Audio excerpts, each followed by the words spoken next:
The new director of Dubois County Community Corrections says money is not the center's biggest problem after all.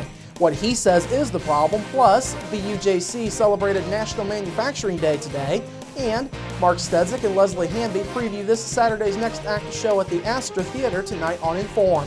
All of that and much more is up next here on the 18 WJTS News.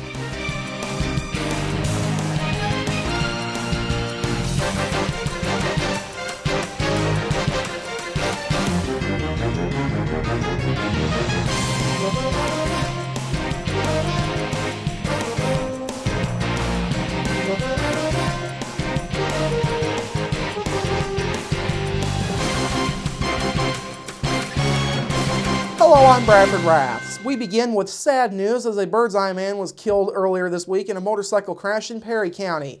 In a news release, Perry County Sheriff's deputies say the accident happened at about 8:35 Central Time Tuesday evening.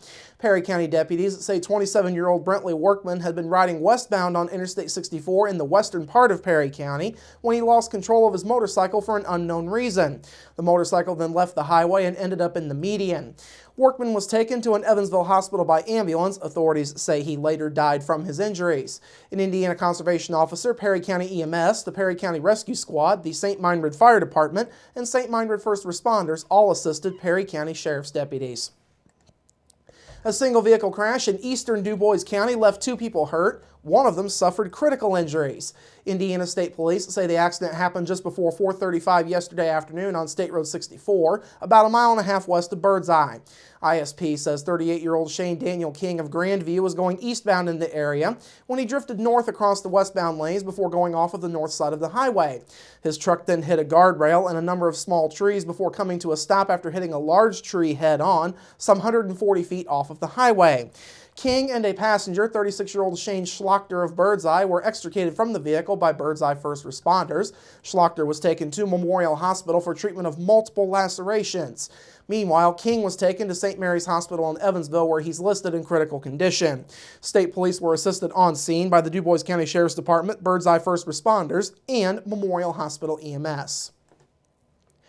The Dubois County Republican Party has filled a seat on the Huntingburg Council that was vacated recently. A GOP caucus of eligible precinct committee people has chosen Jeffrey Bounds of Huntingburg to fill the District 2 council seat. The seat was vacated last month when Alex Blackgrove resigned because he moved out of the district. That resignation was effective September 8th. Of course, Bounds won the 2nd District Republican nomination during May's primary election. He defeated Blackgrove by an 83-23 vote margin.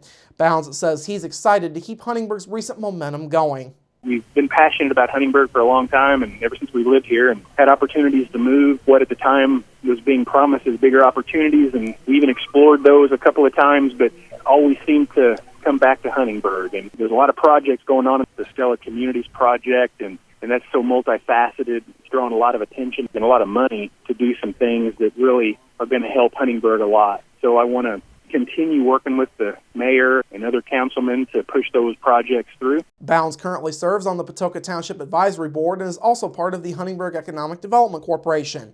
A native and lifelong resident of Huntingburg, Bounds and his wife Deanna have been married for 28 years. They have 2 daughters. Bounds has been a self-employed investment advisor with Primerica Financial Services for the last 31 years. Bounds will serve the rest of Blackgrove's current term, which runs through December 31st. He is running unopposed in November's general election. A rural Dubois County woman is now facing intoxication charges following a crash yesterday afternoon. Just before 5:30 p.m., Dubois County Sheriff's deputies were called to an accident with injury on State Road 545 just north of Dubois. A witness on scene, along with a second driver, 50-year-old Jeffrey Harris of Dubois, told deputies that 38-year-old Tina Gold, also of Dubois, had been driving southbound in the northbound lane. The witness told police she stopped her vehicle because she was afraid that Gold was going to hit her head-on. Deputies say Gold instead hit a guardrail on the east side of the highway and bounced back into the southbound lane. Meanwhile, Harris told authorities he saw what was happening behind him and tried to get off the road so that Gold wouldn't rear-end his vehicle. In spite of that attempt, Gold did rear-end Harris's vehicle, sending it into a nearby yard. Gold then bounced off and came to rest on the east side of the highway.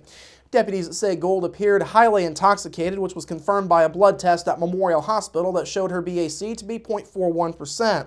Gold was booked into the Dubois County Security Center on OWI endangerment and reckless driving charges. Authorities say that more charges against Gold are possible. The last couple of months have been a whirlwind for new Dubois County Community Corrections Director William Wells. Wells, who was originally hired back in June, formally started the job within the last month due to an ongoing debate over his salary. Wells held out because he was scheduled to take a pay cut from his previous job as Director of Dubois County Substance Abuse Services. The stalemate ended after the Dubois County Council voted early last month to approve a roughly $5,800 raise for the position to get Wells' community corrections salary in line with what he was making before. Wells has recently been working both jobs as part of his transition. He says he's doing that to help his replacement in substance abuse services, Mike Dinu, get acclimated to that job. Dinu will formally take over this month. Wells spent the last 7 years as the head of Dubois County Substance Abuse Services prior to moving to Community Corrections. He says his success with the substance abuse program should translate well to community corrections. The biggest thing that I think I can bring over from there is an implementation of evidence-based practices that are designed, that are successful, that are proven in reducing recidivism. The recidivism rate of the facility has not been acceptable for the past several years, and we want to institute measures and programming that will reduce that. Of course, Wells' hiring marks the end of a long process for Dubois County Community Corrections. The center has had financial troubles over the last few years, and former Director J.P. Weissite resigned back in November. Weissite is still working at the center, but as a corrections officer. Assistant Director Jenny Foos served as interim director between Weissite's resignation and Wells' hiring. Wells says though finances are a problem, they are not the biggest problem facing community corrections. The fiscal problems that have persisted at that facility are actually a consequent problem. They are not the root problem. The root problem is establishing an atmosphere of change for the people that are going through those programs. And as we do that, as we're more successful with the individuals going through the programs, then that will result in greater funding as they become more likely to pay the fees. But treating the fees as the whole problem misses the root problem, which is the behavior change that we're trying to accomplish.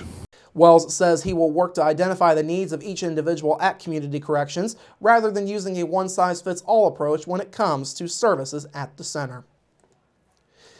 And finally today marked the big celebration of manufacturing in Dubois County, across Indiana, and all over the United States. Although tomorrow is the actual National Manufacturing Day, the Center for Technology, Innovation, and Manufacturing on the Vincennes University Jasper campus hosted their event today. A total of 7 schools from across our area brought students to campus throughout the day. The goal of today was to inform students about world-class products that are made locally. Today also features some of the newest technology in manufacturing, including a virtual welder that students could practice their welding skills on. Ray Niehaus is the director of the Center for Technology, Innovation, and Manufacturing. He says it's great to get all the high school students out to see what's available in the manufacturing sector. Niehaus also says the technology side is very interesting to the students and also very hard for him to keep up with.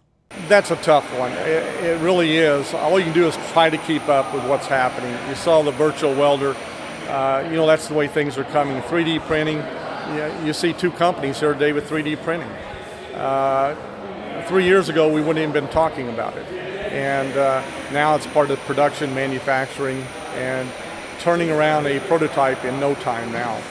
Niehaus says the day was also an opportunity, with much being made statewide about skills gap challenges in the workforce. Niehaus sees manufacturing as a way to help close that gap through the skills that it requires. Well, I think learning the new technologies, may it be robotics, you've seen that today. You've seen 3D printing. Behind us you saw virtual welding. I mean, that's the way you're going to see future education, and that's the way the millennials see technology being used. So it's really going to be important. More than 300 students participated today. 12 local manufacturers, including Kimball International, Wapaka Foundry, Indiana Furniture, and Jasper Engines and Transmissions, were on hand. All right, coming up after the break, an early weekend forecast and more on this weekend's shows at the Astra Theater. We're back after this.